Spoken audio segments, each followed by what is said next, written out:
Hi, in this video I will show you how to use smart notifications on your Sigma ROX cycling computer.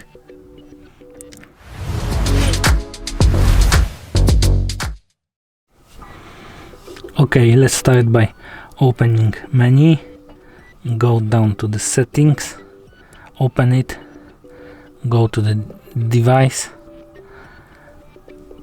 There you need to switch the screen,